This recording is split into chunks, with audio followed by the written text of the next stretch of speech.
see the world through other people's eyes. Now, empathy is a quality of character that can change the world.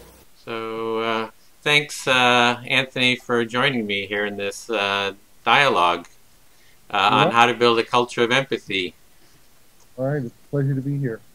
So, you and I are old dance friends. We have been knowing each other for a couple of years through kind of this freestyle dance that we do, and so it's really great to be able to talk to you here over the internet and through Skype to talk about kind of you and your work with education. So, as I understand it, you're a teacher, and you're kind of like a real kind of an advocate for education, and you organized the Save Our School march to Washington, which advocated for education, better education policies. And maybe you could just give me a little bit more background before we start. Sure. Well, I taught for 18 years in a middle school in Oakland, taught science and math. And then I worked for another 6 years as kind of a organizer of professional development and a mentor at the district level within Oakland Unified Schools. And in the last few years, I've become more of an education activist, especially as we have seen our schools overrun with high-stakes testing. So I've been involved, as you mentioned, in organizing the Save Our Schools March in Washington, D.C. last summer.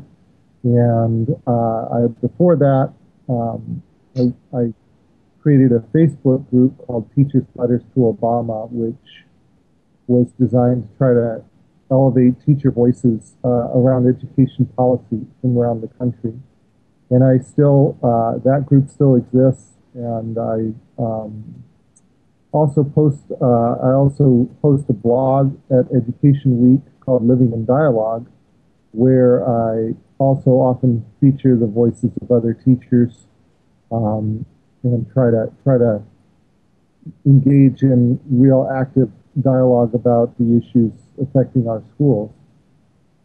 Yeah, and you had also been interviewed a couple times, I believe, on the NewsHour and PBS NewsHour, I think, in some programs. So you've really been kind of out there in public around education. Yeah, I have been trying my hardest to raise awareness around what I think is a real fundamental mistake that our leaders have made around our schools in thinking that we can accurately measure learning through standardized tests, and furthermore that we can use those test results as the means of rewarding and punishing schools and teachers. And I think that really takes us down a very destructive path.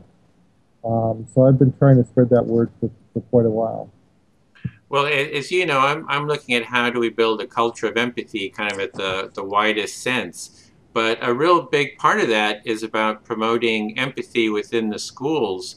So that's a bit of what we wanted to talk about here. Is kind of hearing what you think about and feel about empathy in the schools, and how that relates. Maybe even to contrast that with how that contrasts to this whole testing and punishment and rewarding kind of model of being. Yeah. Well, one of the things that occurs to me is a comment a few weeks ago. I posted something about the Common Core standards, and a reader posted in response, "Well, I don't see the harm in determining that every third grader needs to learn their times tables, and if they don't learn their timetables, then they don't move on to the fourth grade." And that just kind of epitomized to me the approach in a nutshell of this kind of standard idea, is that we're going to set these bars, and every kid is going to meet them in the same way at the same time, and as we go further and further down that road, the bars become more and more specific, and the timetable of expected outcomes becomes more and more specific.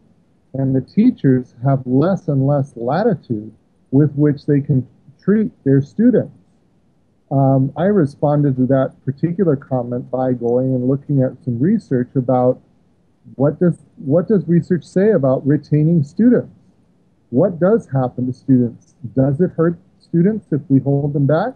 It turns out that there is no, that the research says it does not help students to retain them. And in fact, it tends to do more harm than good. And in fact, for an 8-year-old, which is how old the third grader is, the biggest fear in their life, right after losing a parent, is being retained in school. So we are using these huge fears as the means to try to promote student achievement. And the system has advanced to the point where we are now making teachers pay and evaluation, and in fact their jobs depend on their ability to improve, to promote student test scores. So now it's not enough that we have the students be in fear of failing. We also have to have the teacher be in fear of losing money or even losing their job, or if they don't get their students excited enough or advanced enough on their tests. So so there's, and when I think about that in relationship to empathy, as a teacher, to me, the greatest expression of empathy that one can have is acceptance of one's students as they are, and working with them as they are, and responding to them from that place. And, sure, we want to challenge them, but we don't want to reject them. We don't want to fail them. We don't want to tell them that they are unacceptable as they are. And I think that's what this standardization methodology requires teachers to do. And I think it sets up a very destructive dynamic in our schools, especially in our high poverty schools, where the students struggle more to meet these standards on the timetable that is desired. And there's no law of nature that says all students develop at the same time, that all third graders have to master times tables by the time they finish the third grade. Otherwise, they're going to be irrevocably harmed if they're not held back. So I think, we really do a lot of harm with these policies, and that's a lot of what I've been trying to explore in my work. So the harm seems to be a couple of harms. One is we're not seeing kind of the humanity, the deeper feelings and values that each student has, and kind of working with them from where they're at and kind of building on that. It's like they're just seen as kind of a, I don't know, maybe a cog or something that, put the knowledge into. And then there seems to be another part of it, which is the fear part, that the students are having a sense of fear, and having to kind of operate with that fear in the background, as well as the teachers are feeling fear and anxiety. And fear and anxiety tend to be things that actually diminish our sense of connection and empathy too. Yeah, exactly. I think, as I said, if we want to connect with people, hopefully people, from your own relationship, that your relationship is strongest with people who accept you as you are. If you get a sense from your teacher that you are unacceptable on some level, then you're going to have a very difficult time protecting your own sense of self-worth in relationship to that teacher. And so I think this pressure to increase test scores, this intense pressure, really interferes with the ability of teachers to connect with their students. And there seems to be another part to it too, is this notion of competition. Like I'm seeing, kind of as I look more and more into the nature of empathy, I'm starting to see how our society is so built on this fundamental notion of competition. And then I look at the schools, and it's really the testing is really like this competition. Like everybody's supposed to struggle and compete to get those grades. And, I guess it's a bell curve, right? I mean, everybody's on this bell curve, Yeah. and you're kind of competing, and you're in competition against others. And Yeah, well, I think one of the funny things that has happened over the last decade or so is that business people have become more and more powerful in education. And if you hear them speak, you get a sense of a great deal of frustration that they feel with the education system. And a lot of that frustration seems to center around the fact that our system isn't competitive enough, that our schools aren't rewarded for success and punished for failure. And if we can introduce these feedback systems that have made America great, then our schools will likewise, be more excellent. The trouble is that this doesn't really work, and the business models that emphasize competition don't translate very well to our schools, and in fact, they set up a lot of destructive dynamics.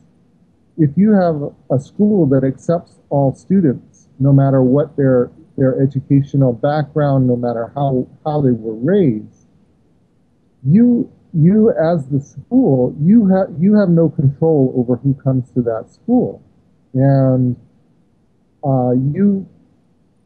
it really works best when you get everyone in the classroom to cooperate. That's why people, there was a poster maybe 20 years ago, something like, I learned everything I needed to know in life in kindergarten, and it was all about sharing and getting along and working together and not making fun of each other. Those are the real core lessons of a good kindergarten teacher. And we work really hard in school to kind of create that safe, nurturing environment that at its best works to heal some of the damage that has been done to children, unfortunately.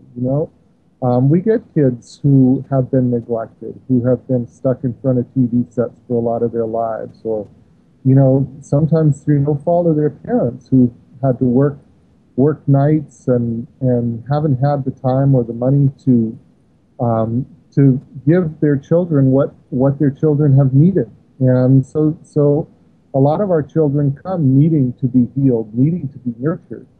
And ideally, our schools are a sort of an oasis for these kids who are coming from neighborhoods that are racked with violence, where there's murders and there's crime and there's unemployment, and there isn't a great deal of hope.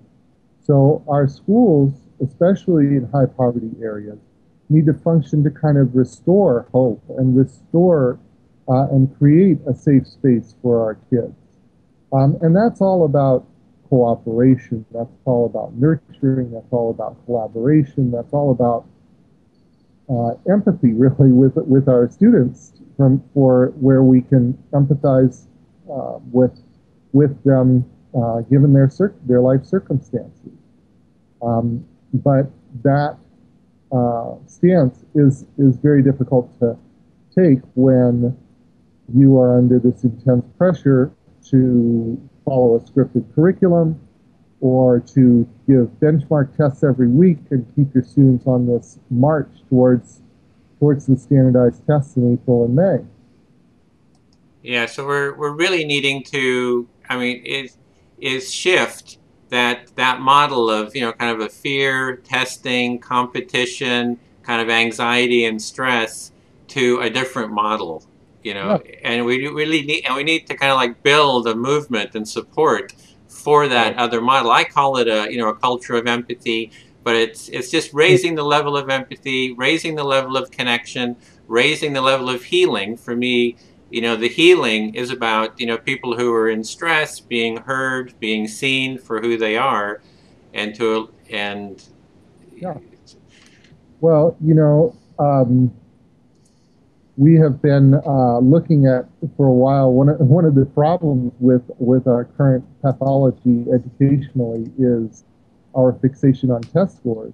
And ironically, one of the countries that has beaten us consistently over the last decade or so is Finland. And so Finland has emerged as being a superstar on international tests out of nowhere. Back in the 60s, they were nowhere to be seen.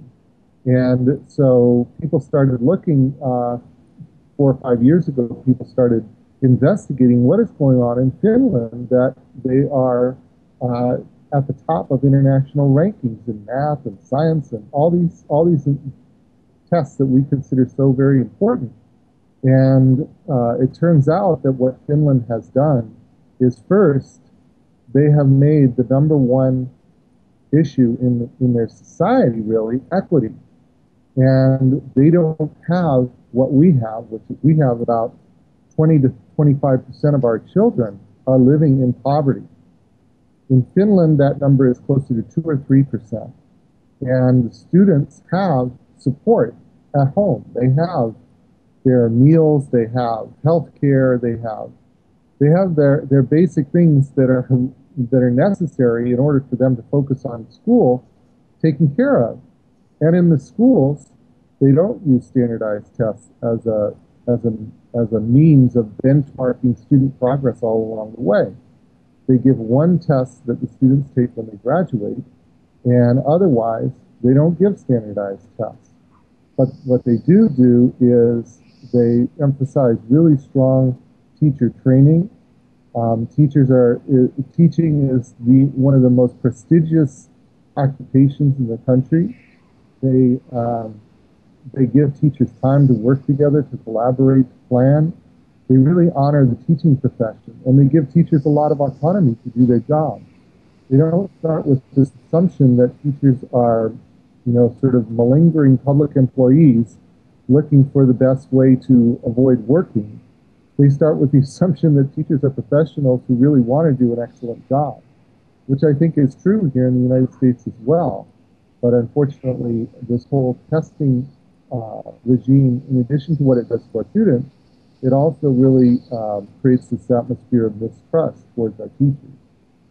Yeah, and I'm hearing something about judgment too, right? It's like the teachers are being judged, and I mean, it's the whole testing is about judging and judging the teachers versus I guess for me that's again is you mentioned equality, like in Finland, right? There's a value of equality, which is equity. And so equity. Oh, and yeah. Equity being well, equity is a little distinct from equality in that equality means literally that you treat everyone the same. Equity means that you pay attention to everyone's needs and try to give everyone what they need. And especially in the context of poverty, that you address the basic needs that our society has decided we will not touch as a society. We're kind of determined to have poor people suffer the greatest consequences possible for whatever moral or academic failings have left them destitute. And we seem to think that it's a moral failing on the part of our nation if we actually provide any assistance to poor people. It's some sort of enabling welfare that encourages people to rely on government. And these are children we're talking about, and that third grader who hasn't learned his timetables because he's living in a motel room, and his parents, and his family got foreclosed upon. It's a pretty he's already been through a number of traumas in his life, and really doesn't need the schools to impose yet another trauma on him. So we just had a little disconnection here, and I kind of lost the thread a little bit. We were talking about equity, I think, and the needs of the person, the student who's living in the hotel room, with parents who are homeless or what have you, and has all those extra needs that really need to be addressed. That maybe that a system that's just more standardized doesn't really address. Well, yeah, I mean, it operates on two levels. First of all, there's the level of society not fulfilling this, not addressing these fundamental needs. As as people know, the level of inequality in our society has grown, and the number of children living in poverty has greatly increased. Level of financial stress on families has really increased. And this really affects our students in a lot of ways. Really creates a lot of stress in their lives. We, as I was saying before, as teachers, we have no choice but to respond to that. We really need to respond to that. Now, if we're under this intense pressure to accelerate learning and to keep the students on this timetable and follow a scripted curriculum, we have very little space in our classroom to deal with, to respond to what the students are bringing.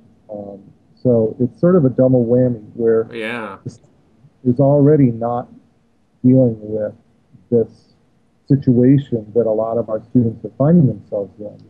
And then their teachers are being told, not only are we not going to deal with it, but you as teachers shouldn't deal with it either. And the students simply need to buck up and get with the program, memorize those timetables on schedule, or they're faulty.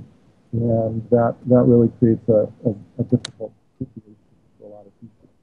Yeah, and there's also the quality of, if the teachers can't empathize, or it's that their capacity for empathize isn't being utilized. It's like a resource, right? The teachers have this resource of empathizing, and it's like a natural resource, and that natural resource isn't even allowed to be used. It's like cut.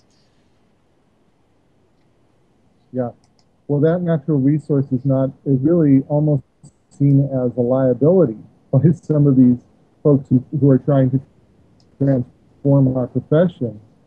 They actually think that part of the problem with our schools is that we have the wrong people teaching. We have people who went into teaching because they care about kids, and if we can shift over the type of people that we get and get people in there who are more, more down to business and more focused on results, then we will get better results. And so in some ways, there's almost a conscious effect or a conscious attempt to reshape who is in the classroom by making the profession dominated by these incentives and punishing people or driving people out who don't get the kind of results that the test makers say should be possible. Well, you've heard me talk about empathy, and we need a culture of empathy, and we've had kind of discussions about that. So where are you now in terms of this kind of this vision of seeing empathy as this foundational value to build the system on? You know what I mean? We have different values that we can create different social structures. We have a social structure now built on competition, has a large degree of anxiety and fear based on it, and there's a very individualistic, competitive values. And I'm seeing empathy as like this foundational value, and you did mention equity as well as values. So where are you kind of feeling, around that aspect of empathy? Well, I agree with you that empathy is a very strong core value that we need to emphasize. I think that there are healthy ways that students can express competitiveness. I don't think we need, part of the problem is I think we're in this ideological battle where it seems that people who want the competition-oriented people seem to want to drive those of us that are motivated by empathy into the sea, you know, and rework everything so that every facet of our lives are ruled by competition. I just don't think that life works that way. You know, there are some arenas of our lives where competition can be a productive motivator. You know, if we play sports, or even if, you know, even in our careers, there may be aspects of competitiveness that can promote achievement. But on the other hand, there are other aspects of our lives where it's all about compassion. It's all about empathy. It's just in your interpersonal relationship within your family.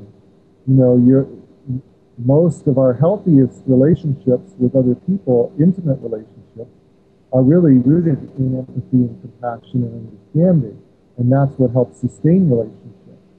And I think when we look at our schools, we really need our children, especially our students, need a lot of nurturing. And in that environment, compassion and empathy really are at the heart of the best work that is done. And if we try to rework our system so as to drive empathy out, or to drive compassion out, and focus instead on competition, we really do a great deal of damage to our children. And I'm afraid that's what's happening. So it sounds like you're wanting more of a balanced approach. It's like there's some competition, you know, it's mainly empathy, compassion, but there can be some competition as well, but it shouldn't like maybe dominate, or have this balance. Right. Yeah, exactly. Yeah, okay. I think there are places where competition is fine, but you know, I honestly, if you look at, I was influenced by some work that a guy named Daniel Pink did a few years ago. He wrote a book called Drive, and he did a very engaging presentation of this, where he talked about what motivates people to really achieve. And he said when he looked at the research of what motivates people to take on challenging, complex work, and to do really well, to excel in it, he found that the three things that motivate people are purpose, a sense of mastery, and a sense of autonomy. And that's what I think our students need, and that's what I think our teachers need in order to succeed. We need support. We need creation of that supportive environment where they feel like they have the resources they need to be autonomous. I think we're intrinsically driven to try to achieve mastery. If you see a child work with a puzzle, you don't need to tell that child, I'll give you a piece of candy if you work on the puzzle. You know, they're intrinsically drawn to accomplish something, and they get a great sense of accomplishment. I mean, where does that come from? Accomplishment. It isn't that they got some material reward. It's that they actually did something, and they feel proud to have done something. And that's the heart of drawing that motivation out of children and giving them opportunities to feel that sense of accomplishment. That's what really great teaching is all about. And that's a sense of mastery. And I think the other purpose, the other drive is a sense of purpose. And I think our students really do best when they have an understanding of why they're learning. And when we focus them on and tell them that they're learning so that they can pass a test, it creates a very false sense of why you're doing something. It's like you're doing this, you're learning this material so that you can fill in some answer sheet to satisfy some invisible authority. And especially if the students are already alienated from authority, which a lot of them are, especially if they're coming from backgrounds of poverty, then telling them that they need to prove their intelligence by passing this test is really a very counterproductive approach to change. So it was so that sense of purpose. We're starting with intrinsic and extrinsic motivation, right? So it's like intrinsic. It's like there's something coming from inside where we just have a joy and a sense, some positive feeling from maybe mastering something, learning something in depth, and it's kind of like that joy of learning and exploration. And then the extrinsic is more like, well, we're waiting for the rewards that somebody else is going to kind of dole out to us. Right, and the research shows that the more rewards you give people, actually, paradoxically, it actually discourages achievement. And so it's not surprising that anywhere that they have tried paying teachers for test scores, it hasn't worked. Now, they haven't abandoned it because there's this almost religious belief that people will do more if you pay them more. But in actual practice, there has been study after study, there has been experiment after experiment. In the state of Texas, they spent $300 million on teacher bonuses for test scores, and it did nothing. There's one place where they were paying teachers as much as $15,000 bonuses for boosting test scores, and it did nothing. So on that sort of micro level, it doesn't work.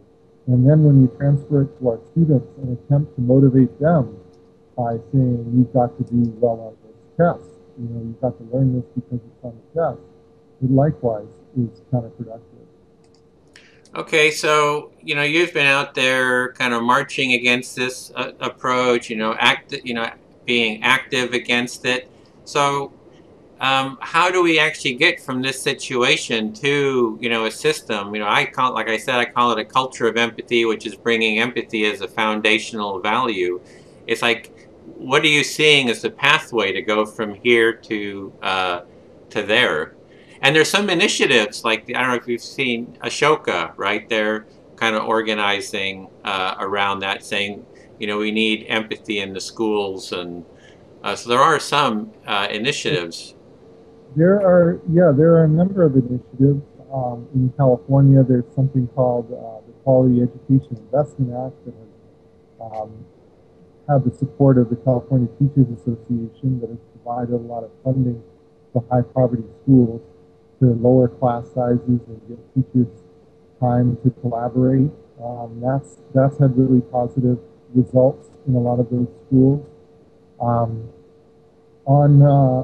a bigger scale, I think this is a question that society as a whole has to grapple with. We have to decide that 25% of our children living in poverty is not acceptable. We have to decide that. Our schools can respond, teachers can respond with empathy, but at some point society has to respond with some empathy as well. And teachers are, certainly need to be part of that. And I hope teachers become more active. I think teachers unfortunately have been intimidated by this whole process and haven't really stood up enough. We have more than 3 million teachers in this country, and we are really the defenders of our students, the way I see it. And I think our students are really being harmed in this. And I think we need to stand up and fight for our students in this case. Mm-hmm. So you're seeing, it sounds like you're seeing it in a larger context. It's like really a social value, and the school is just sitting within that social context. And if we want, a culture of empathy within the schools, that's why I'm active. I'm the empathy activist, right? Trying to change society and raise the awareness of the value of empathy, and let's make a whole societal change, because it's going to affect the schools. It's hard to just do it in the schools without a larger societal support for it.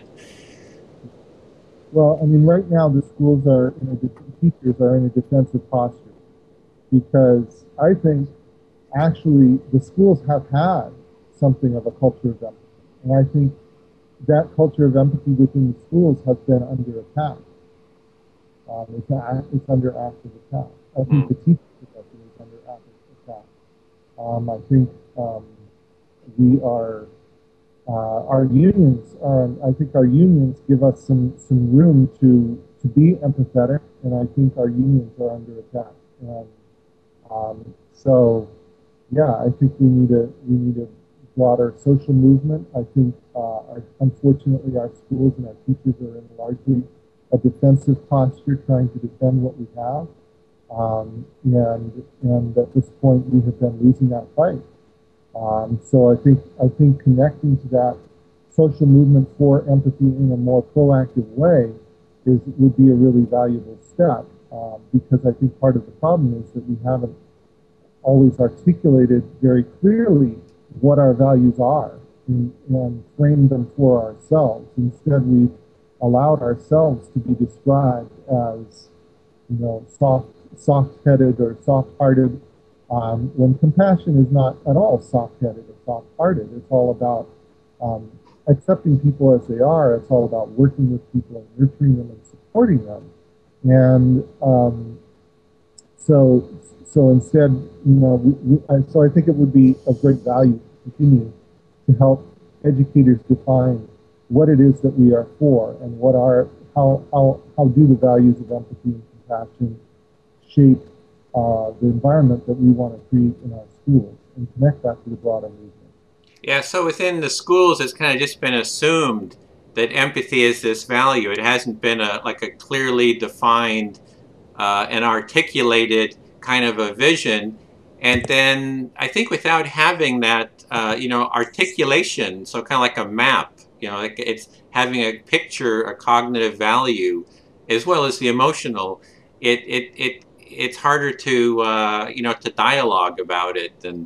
And so it's that part to really articulate the values, as well as connect it to a larger societal, because there's so many other, I'm even finding it very interesting. Like I've done probably about 80 of these interviews now, and it's been totally cross cultural, in the arts, in the restorative justice, in education, in politics, with animal rights.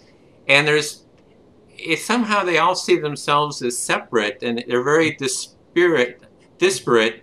Oh, and even in education, in the social workers, I interviewed some people working in the social work field, and they said that empathy has almost been ignored as a value, and that they want to create a curriculum that social workers are trained in the importance of empathy. There's someone else who just wrote a book on the importance of empathy as the foundational value for multicultural education, because it's been about, about rights and about, privilege and all this kind of stuff. And she says it hasn't really been working. And she feels that, and she's kind of articulated why she thinks that empathy is a foundational value. And so you have all these different disciplines, all these different silos within society. And it's really, for me, amazing that the empathy that you're talking about totally translates into empathy within the business place, which totally translates into empathy in the arts. Absolutely. So, how do we kind of create a larger movement, I think, is something. And you're the active. I mean, you're out there marching, right? You were out there in Washington leading the march. Yeah, well, I'm trying, Edwin. I think we're all trying as hard as we can. I'm not sure what the silver bullet is, but honestly, if I could flip a switch and connect us all, I would. I'm not sure how to accomplish that. Well, I've asked people about how do we build a culture of empathy, and one of the first things I heard was create a dialogue about it. Sure. And so that's really kind of my strategy at the moment is, find all the people who are already kind of there, create a dialogue, get them to network together, kind of do panel discussions, and then kind of start reaching out to people who are maybe more, think that they're against empathy. There's so many people who think empathy is wishy-washy, but once you start talking to them about what it really means, is they really get it, because they want empathy themselves, and then they realize how important it is to their own personal lives, you know, and then they become engaged as well. Yeah, yeah, yeah. Well, I think that's a great approach, and I'd be happy to engage in further dialogue around that.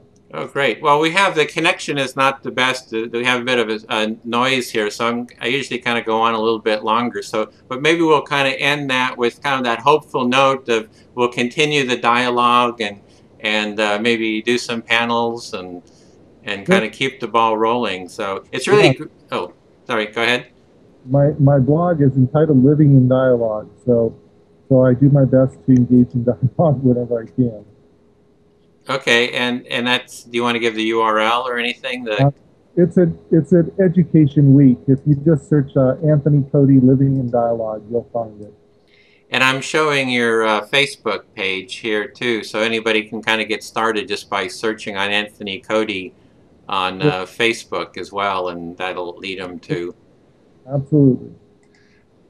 Well, this has been great, Anthony. I'm glad you know, we got a chance to chat. We've had other discussions kind of in person and on the dance floor and you know, driving around. So I really appreciate you kind of taking the time to, you know, have this dialogue on Skype and let it be recorded and kind of get it out there. All right. Okay. So, we'll be in touch. Thanks, Edwin. Okay, thanks a lot, Anthony.